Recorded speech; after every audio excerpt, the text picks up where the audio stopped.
Assalamualaikum warahmatullahi wabarakatuh. Jumpa kembali dengan Otomotif Net Channel. Kita sama-sama berharap dalam keadaan sehat dan senantiasa dilindungi oleh Allah Subhanahu wa Ta'ala, dan tetap diberikan limpahan rezeki yang halal dan barokah. Amin amin amin, ya Robbal Alamin.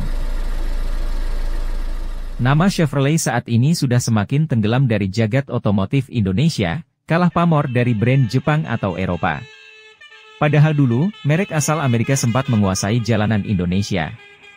Bahkan, Chevrolet pernah dipercaya banyak perusahaan otobus, termasuk antar lintas Sumatera disingkat ALS untuk kendaraan umum lintas provinsi. Mundur ke belakang, Chevrolet bukanlah pabrikan kemarin sore di industri otomotif Indonesia. Pabrikan yang berada di bawah naungan General Motor ini telah hampir 1 abad beroperasi di Indonesia. Dimulai tahun 1927 dengan pendirian NV General Motors Java Handel Maskapai atau disingkat NVGM JHM yang mendistribusikan produk General Motor di Hindia Belanda saat itu. Untuk pasar Indonesia, General Motors menggunakan 2 brand yaitu GMC dan Chevrolet. Karena tingginya permintaan pada tahun 1938, General Motor kemudian mendirikan pabrik pertamanya di Sunter Tanjung Priok. Pabrik General Motor tersebut kemudian menjadi pabrik mobil pertama di Indonesia yang kini menjadi kompleks industri kendaraan gaya motor. Produksi Chevrolet yang dihasilkan antara lain.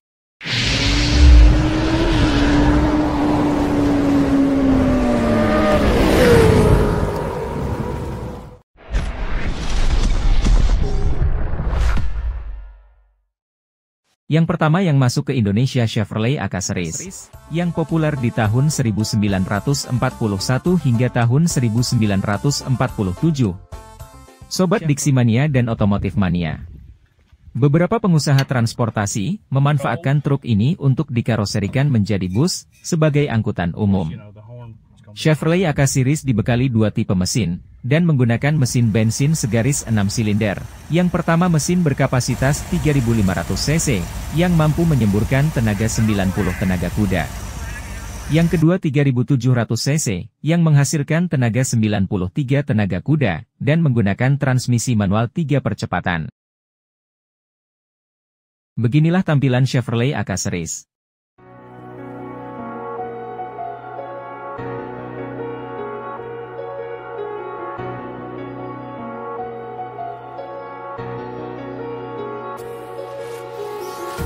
Empty hearts and neon lights.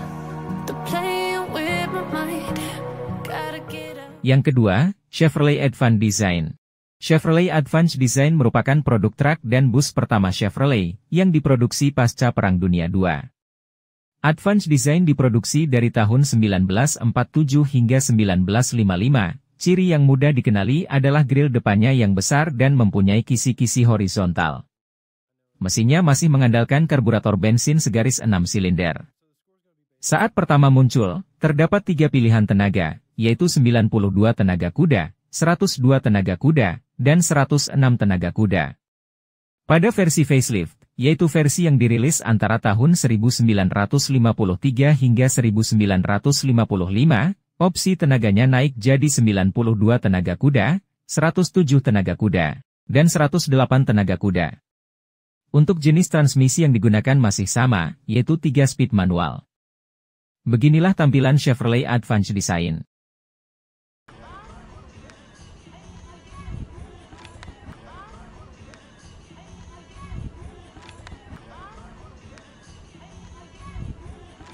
Yang ketiga adalah Chevrolet Task Force.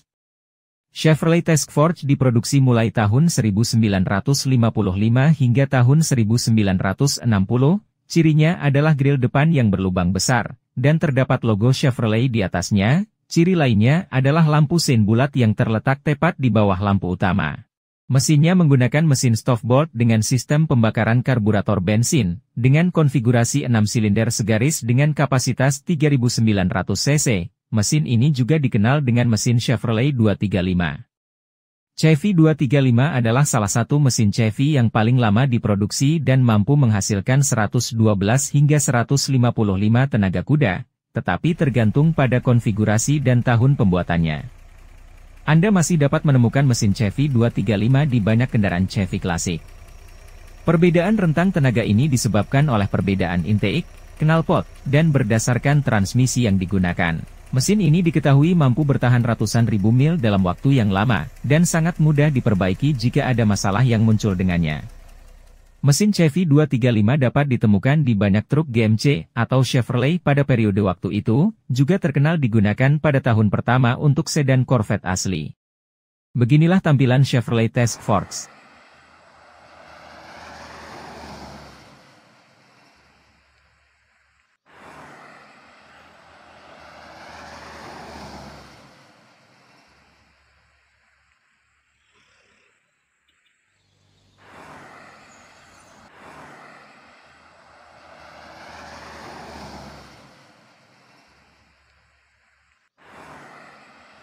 Yang keempat yakni Chevrolet Apache atau sering disebut dengan Chevrolet Lele. Chevrolet ini populer di tahun 1960 hingga tahun 1966. Chevrolet ini sering juga disebut Chevrolet C50 generasi pertama. Chevrolet ini mudah dikenali dari bentuk fasialnya yang sangat khas, dengan 4 lampu dan lubang hawa besar di atasnya yang memang mirip kumis lele. Keistimewaan lain dari Chevrolet Apache adalah suspensi depannya sudah independen. Untuk mesinnya sendiri Chevrolet Apache mengandalkan mesin bensin 6 silinder inline. Tetapi mesin ini ditawarkan dalam berbagai kapasitas. Sasis ini ditenagai oleh mesin Chevrolet Stofbolt 6 silinder OHV. Mulai dari 135 tenaga kuda dengan kubikasi 3900 cc dengan torsi 296 Nm. Dan di tahun 1963 melakukan modifikasi mesin menjadi lebih kecil yakni 3800 cc. Tetapi tenaga yang dihasilkan menjadi lebih besar yakni 140 tenaga kuda pada 4400 rpm, sementara torsi yang dihasilkan sebesar 300 Nm pada 1600 rpm. Dengan transmisi 3 percepatan. Yang kelima adalah Chevrolet Viking, atau lebih dikenal dengan Chevrolet C50 generasi kedua. Cirinya mudah dikenali dengan 2 lampu bulat besar, dan lampu sein kotak yang berada di bawahnya.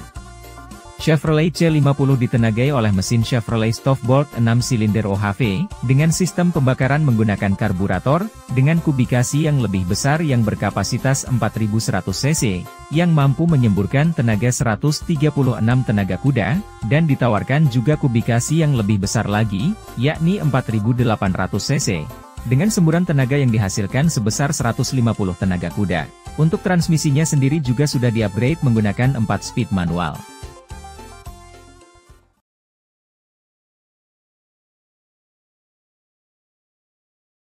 Baiklah Sobat Diksi Mania dan Otomotif Mania, demikianlah sejarah singkat kiprah Chevrolet di Indonesia, semoga informasi singkat ini bermanfaat. Terima kasih. Wassalamualaikum warahmatullahi wabarakatuh.